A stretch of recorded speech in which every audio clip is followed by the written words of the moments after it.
দালালি বন্ধ হয়ে যায়, কারণ আমরা আর দালালি পছন্দ করি না। কথা বলেন ঠিক কিনা? আমরা অনেক সময় দেখেছি যখন যে দল আসে সেই দলের মানুষদের পায়ে কদম না দিলে আমাদের হয় না। আমরা চাই, আমরা আছি তো, আমরা তো মরে যাই নাই। আপনারা সবাই জানেন আমি জেল খেটেছি, শুধু বাতিলের সঙ্গে আপোষ করি না। এই জন্য আমরা তো আছি, আপনারা লড়ে যাবেন, আপনারা ওস্তাদরা আমাদেরকে বলবেন কখন কি প্রয়োজন, প্রয়োজনে আপনাদের খেদমতে এই জানটা দিতেও প্রস্তুত আছি। কথা বলেন ঠিক কিনা? তুমি ছড়িয়ে দিতে চলে গেলে মদিনায় মক্কা ছেড়ে, হে রাসূল তোমাকে ভুলি আমি কেমন করে। সকলে আমার সাথে পড়েন বালাগাল। মাদ্রাসার কারি সাহেব হুজুর আছে, আজকে ওনাকে পাবো আমি কল্পনাও করি নাই। আল্লাহ পাক এভাবে সুস্থ রেখে আমাদের মাথার তাজ হয়ে, মাথার ছাতা হয়ে, বটবৃক্ষ হয়ে আল্লাহ তাকে নেক হায়াত দারাজ করে। সকলে বলি আমিন। আমিন। এবং আজকে আমি খুবই আনন্দিত, খুবই খুশি। আল্লাহ পাক আমার সমস্ত ওস্তাদ যারা আছেন, যারা দুনিয়ার থেকে বিদায় নিয়ে গেছেন, সকলের জন্য প্রাণ ভরে দোয়া করি। আল্লাহ আমার সমস্ত ওস্তাদ যারা ছিলেন এবং যারা আছেন সবাইকে আল্লাহ পাক আখিরাতে এবং দুনিয়াতে মর্যাদা দিয়ে দেয়। বলেন আমিন। সম্মানিত উপস্থিতি, আলোচনার প্রারম্ভে সেই মহান রব্বে কাবার দরবারে কালিমাতু শুকর আদায় করছি যে রব, যে স্রষ্টা, যে মুনিব আমাদের ভালোবেসে মোহাব্বত করে ঐতিহ্যবাহী কত পুরাতন মাদ্রাসা এটা, এখান থেকে হাজার হাজার ছাত্র বের হয়ে গেছে, অগণিত আলেম বের হয়েছে। সেই মাদ্রাসায় আজকে এই মাহফিল, আল্লাহ আমাদেরকে বসার তৌফিক দিলেন। এই জন্য সেই রব্বে কাবার দরবারে কালিমাতু শুকর আদায় করছি, বলছি আলহামদুলিল্লাহ। দুরুদ ও সালাম পড়ছি আকা ইনামদার তাজেদারে মদিনা সরকারে দো আলম মদিনাওয়ালা কামলিওয়ালার প্রতি। সকলে বলি সাল্লাল্লাহু আলাইহি ওয়াসাল্লাম।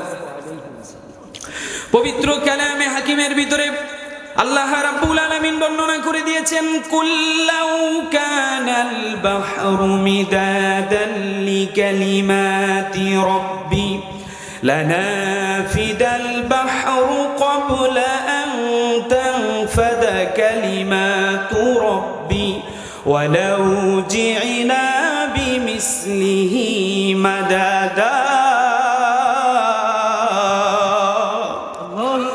রব্বুল আলামিন পবিত্র কালামে হাকিমের ভিতরে বর্ণনা করে দিলেন, ও গোলামেরা, তাম পৃথিবীর সমস্ত সমুদ্রের পানিগুলিরে যদি কালি বানায়া দেওয়া হয়, আর তাম পৃথিবীর সমস্ত গাছগুলা আমি চাচা হিসাবে এটা মেনে নেব না।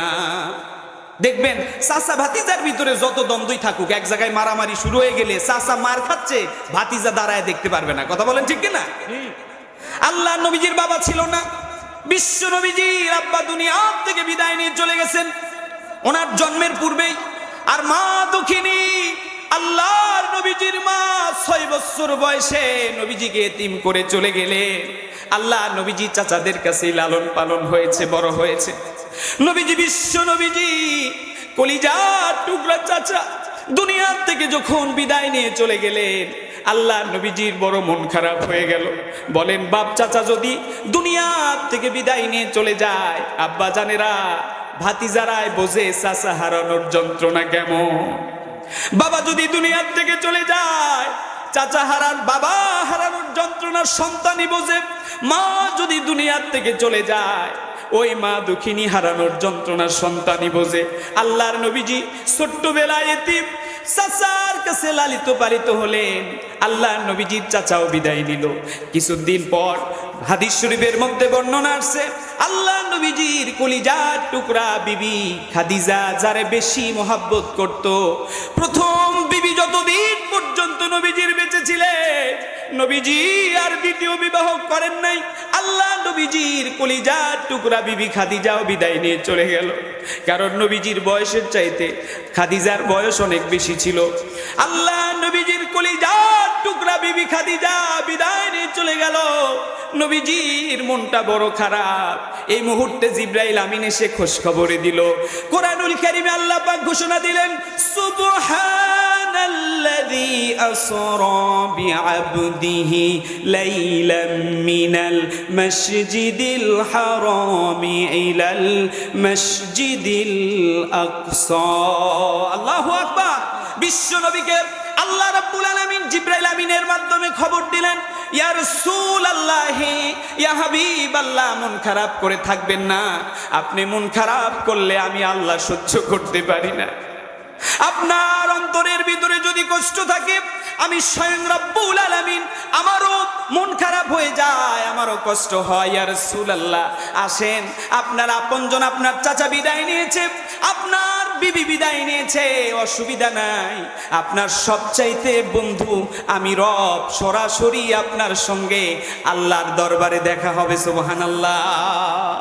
নবীজিকে ওয়েলকাম করলেন আল্লাহর সঙ্গে দিদার করার জন্য। এই মাসে, এই রজব মাসে বিশ্ব নবীজি দীর্ঘ বর্ণনা আসছে এমন 23 বছর আখিরাতের সব কিছু দেখেছে। জান্নাত দেখেছেন, জাহান্নাম দেখেছেন, সিদরাতুল মুনতাহা বাড়ি দিয়া আল্লাহর বাড়িতে বিশ্ব নবী হাজির। সুবহানাল্লাহ বলেন। গেছেন কিভাবে জানেন? কিন্তু দীর্ঘ ঘটনা, আমি দোয়া নেওয়ার জন্য আসছি, অল্প সংক্ষিপ্ত বলে যায়। নবীজি, ওনার পায়ের ভিতরে জুতা ছিল, জুতার ভিতরে মদিনার ধুলাবালি লেগে, মক্কার ধুলাবালি লেগেছিল আরবে। নবীজি তার জুতাটা খুলে আল্লাহর আরশে আজিমে যেতে চায়। আল্লাহ রাব্বুল আলামিন বললেন, ইয়া রাসূলুল্লাহ, জুতা খুলবেন না, জুতা খুলবেন না। আপনার জুতার ধুলিতে আমি মহান আল্লাহর দরবার খুশি হয়ে যায়। এই জন্যই তো কবি বলে, আল্লাহ নবীজির ব্যাপারে আল্লাহ রাব্বুল আলামিন বলেছেন, ওয়া ইন্নাকা লাআলা খুলুকিন আযীম। বিশ্ব নবীজির চরিত্র ছিল সবচাইতে ভালো চরিত্র। সুবহানাল্লাহ বলেন। উনি বাবা হিসাবে ছিলেন আদর্শ, শিক্ষক হিসাবে ছিলেন আদর্শ। বিশ্ব নবীজি মুহাম্মদুর রাসূলুল্লাহ সাল্লাল্লাহু আলাইহি ওয়াসাল্লাম নেতা হিসেবে আদর্শ ছিল। আল্লাহর নবীজি সেনাপতি হিসাবে আদর্শ ছিলেন। ওনার মর্যাদা, ওনার সম্মান, আল্লাহ রাব্বুল আলামিনের পরে বিশ্ব নবীজির মর্যাদা। বলেন সুবহানাল্লাহ। আল্লাহর নবীজি সেনাপতির দায়িত্ব ভালোভাবে পালন করেছেন। আজ আমরা যুদ্ধ ভুলে গেছি, এজন্য মুসলমানের এত কষ্ট। মুসলমানের এক হাতে থাকবে কোরআন আর এক হাতে থাকবে তরবারি। কি কথা বলেন, ঠিক কিনা? তাইলে কাফের, মুশরিক, বেদুইনরা আমাদেরকে রক্ত চক্ষু দিয়ে এইভাবে তাকায়া থাকতে পারবে না। কথা বলেন, ঠিক কিনা? আমার আব্বা জানেরা, পর্দার আড়ালের মা বোনেরা, আল্লাহ নবীজি সব বিষয়ে আদর্শবান ছিলেন। বিশ্ব নবীজি তার মাকে মহাব্বত করতেন, ভালোবাসতেন। তার কন্যাগণদেরকেও আল্লাহ নবীজি মহাব্বত করতেন। আল্লাহ নবীজির কাছে জিবরাইল আসার পরে আল্লাহ নবীজি একটু বিচলিত হলেন, একটু ভয় পেলেন। কারণ আল্লাহ নবীজি আমার আপনার মতো মানুষ ছিলেন। ওনার মর্যাদা আল্লাহর পরে হলেও মানুষ হিসাবে আমি যেমন, আপনি যেমন, আল্লাহর নবীজিও তেমনই মানুষ ছিলেন। ভয় পেয়ে গেলেন। আল্লাহ নবীজি বিপদে মুসিবতে পড়লে বিবির সঙ্গে পরামর্শ করতে হয়। এই শিক্ষা আল্লাহর নবীজি জনাবে মুহাম্মদুর রাসূলুল্লাহ আমাদেরকে দিয়েছেন। বিশ্ব নবীজি জনাবে মুহাম্মদুর রাসূলুল্লাহ বিবির কাছে এসে বললেন, ও প্রাণের বিবিরে, ও খাদিজা, কে জানি আমারে কষ্ট দেয়। মরুভূমির ভিতরে হীরা গুহায় যখন আমি ধ্যানে থাকি, কে জানি আমার কাছে এসে কি জানি তেলাওয়াত করে আমাকে পড়তে বলে। নবীজির শরীরে জ্বর এসে গেছে। আল্লাহ নবীজি পরামর্শ করলেন।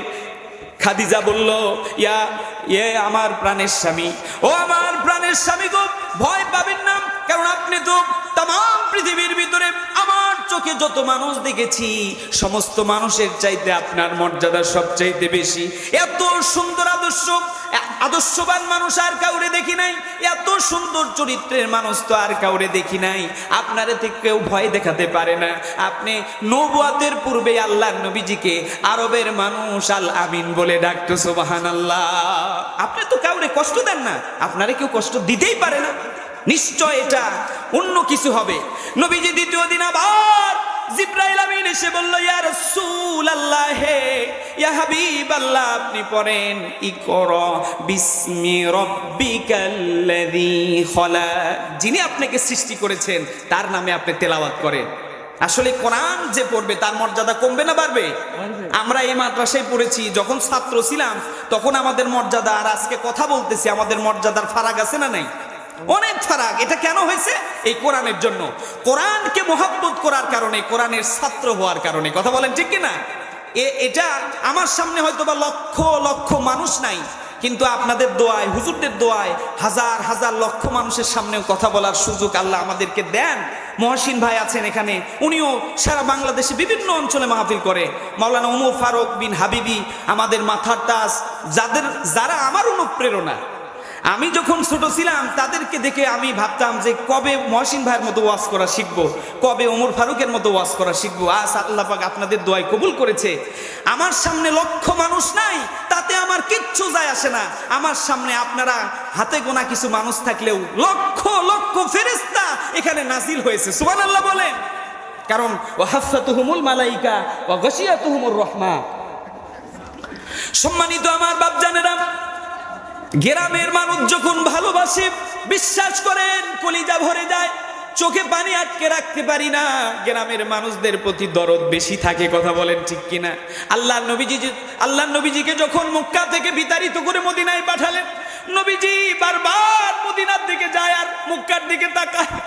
আল্লাহ নবীজির সফর সঙ্গী ছিলেন আবু বকর।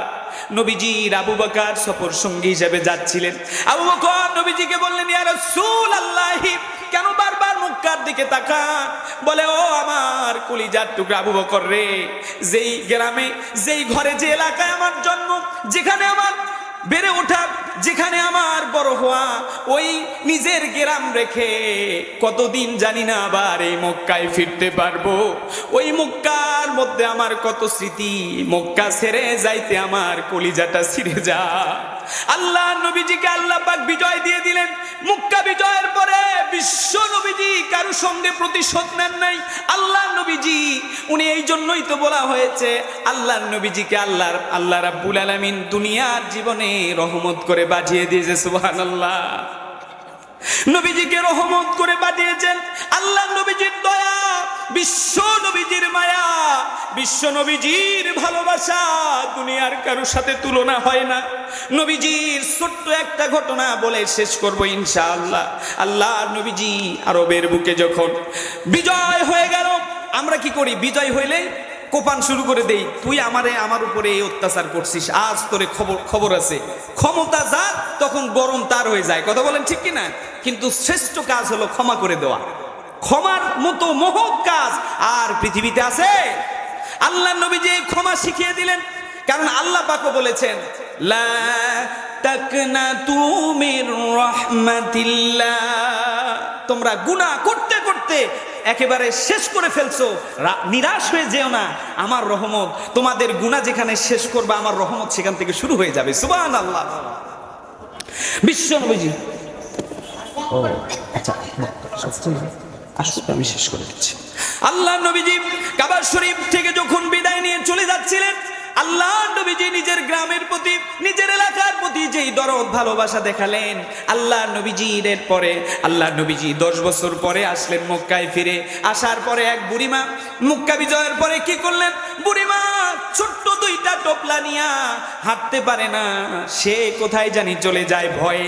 আল্লাহ নবীজি বুড়িমার কাছে গেলেন, বললেন, বুড়িমা গো, কোথায় যান, কি অবস্থা, আমারে কি চেনেন? বলে, না বাবা, তোমারে তো চিনি না। কে তুমি? পরিচয় দাও। কোথায় তোমার বাড়ি? কোথায় তোমার ঠিকানা? কি হয়েছে তোমার? ইয়া আল্লাহ নবীজি বলল, বুড়িমারে, কোথায় যান, আপনার কি সমস্যা? এই বৃদ্ধ অবস্থায় নিজে হাঁটতে পারেন না, আর 2টা বড় বড় ব্যাগ নিয়ে কই যান? বলে, এই মক্কার বুক থেকে আজ থেকে 10 বছর পূর্বে মক্কার মানুষেরা মুহাম্মদুর রাসূলুল্লাহ সাল্লাল্লাহু আলাইহি সাল্লামকে বিতাড়িত করে মদিনায় পাঠাইছে। আজকে মক্কাটারে বিজয় করেছে, যারে পাইতেছে তারেই নাকি কতল করে ফেলতেছে। জীবন বাঁচানোর জন্য বাবা এখান থেকে আমাদের নিজের এলাকায় চলে যাচ্ছি, যেখানে আমাদের লোক আশ্রয় নিয়েছে। দূরে এক পাহাড়ের পদদেশে আল্লাহ নবীজির পরিচয় দিলেন না। আল্লাহ নবীজি, বিশ্ব নবীজি তার আদর্শ দিয়ে মানুষের মন জয় করেছে। বাপজানেরা, তরবারি দিয়েই শুধু ইসলাম আসে নাই। নবীজি বলল, মা গো, আপনার যেই বস্তা আছে, যেই পোটলা আছে, পোটলা আমার মাথার উপরে উঠায়া দেন। আল্লাহ নারায়ণ তাকবীর, লিল্লাহে তাকবীর। হযরত মাওলানা ওমর ফারুক বলেন মারহাবা, নারায়ে তাকবীর। আসলে ওয়াজ না, বুঝছেন, আজকে শুধু দোয়া নেওয়ার জন্য বক্তা চলে আসছে, আমার জন্য দোয়া করবেন। হুজুররা আছেন এখানে। আমার সৌভাগ্য, বললাম আগেই, যে এই আজকের এই মাহফিল আল্লাহ কবুল করে নিয়েছে, এটা আমার অন্তর বলতেছে। বলেন না আলহামদুলিল্লাহ। কারণ হুজুর কত বছর পর যে এই মাহফিলে আসলেন, উপস্থিত হলেন, আহা, আমরা সৌভাগ্যবান। এনার মতো একজন আল্লাহর ওলি এই এলাকায় ছিল দেখে আমার মতো আব্দুর রহমান, মহসিন ভাই, ওমর ফারুক চাচা, সুলতান ভাই, আব্দুল সালাম, জহুরুল ইসলাম চাচা আলোচনা করে গেলেন। এইরকম এই এলাকার কৃতি সন্তান তৈরি হয়েছে। আজ এই মাদ্রাসা না থাকলে আমাদেরকে পাইতেন? হ্যাঁ, মাদ্রাসাও কবুল করে নিয়েছে। হুজুর বললেন যে মাদ্রাসাও কবুল করে নিয়েছেন, আলহামদুলিল্লাহ। আমি দোয়া করি মাদ্রাসার পরিবেশ আগের চাইতে আরো পরিবর্তন হোক, শিক্ষার মান বেড়ে যাক, দালালি বন্ধ হয়ে যায়। কারণ আমরা দালালি পছন্দ করি না, কথা বলেন ঠিক কিনা? আমরা অনেক সময় দেখেছি যখন যে দল আসে সেই দলের মানুষদের পায়ে কদম না দিলে আমাদের হয় না। আমরা চাই, আমরা আছি তো, আমরা তো মরে যাই নাই। আপনারা সবাই জানেন আমি জেল খেটেছি, শুধু বাতিলের সঙ্গে আপোষ করি না। এই জন্য আমরা তো আছি, আপনারা লড়ে যাবেন, আপনারা ওস্তাদরা আমাদেরকে বলবেন কখন কি প্রয়োজন, প্রয়োজনে আপনাদের খেদমতে এই জানটা দিতেও প্রস্তুত আছি। কথা বলেন ঠিক কিনা? এই জন্য কিন্তু কোনো দলের কাছে, কোনো মানুষের কাছে কখনো মাথা নত করবেন না। প্রতিষ্ঠান সর্বপ্রথমে আল্লাহর উপর তাওয়াক্কুল করে প্রতিষ্ঠান চালায়া যান। আল্লাহ আমার এই প্রতিষ্ঠানকে আল্লাহ কবুল করে নিয়ে এই প্রতিষ্ঠানকে দ্বীনের একটা মার্কাজ বানায় দেয়। বলেন আমিন। ওয়া আখিরি দাওয়ানা আলহামদুলিল্লাহি রাব্বিল আলামিন। আসসালামু আলাইকুম ওয়া রাহমাতুল্লাহি ওয়া বারাকাতুহু।